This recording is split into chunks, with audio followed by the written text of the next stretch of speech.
Chị tao.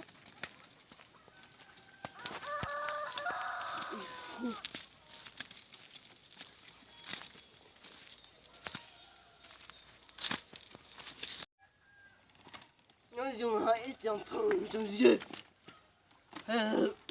nó đều của em bé sao quá của tao bé mà sao cũng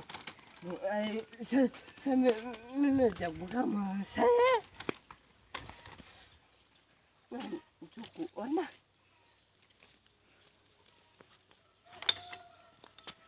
ít tuổi của kìa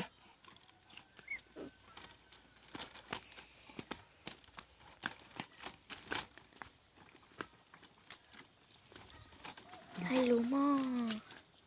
Hai lúa cho cô.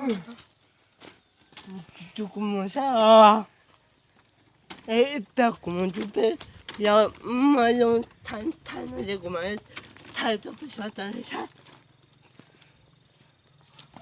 이때고만 또 레너시 가면 뭐냐시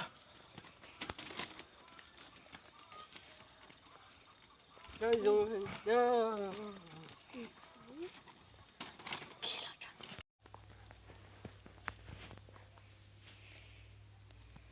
Tôi kể bé nó.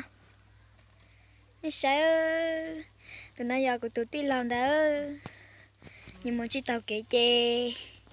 Giờ mỗi si chê lót tháo lên nó xưa. Chê. Kiện chê to chê yên bát thơ yên băng của xưa nữa.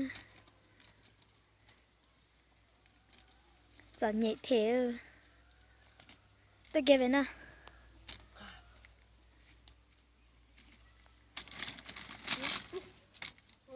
Bé sai nhìn mò. Tôi kiện rồi tao chê giống mà nên hư. Kiện chê to chê giống mà nên xáo liêu. Tôi bé nó. Giống mà xí chê giống mà nên đồ mò kê xưa hay lên một lối chả chê cao chê.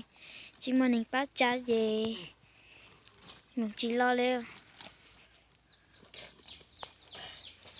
Nên chúng lau lúc chê nó xưa nhưng sợ chỉ lo một kỹ liêu.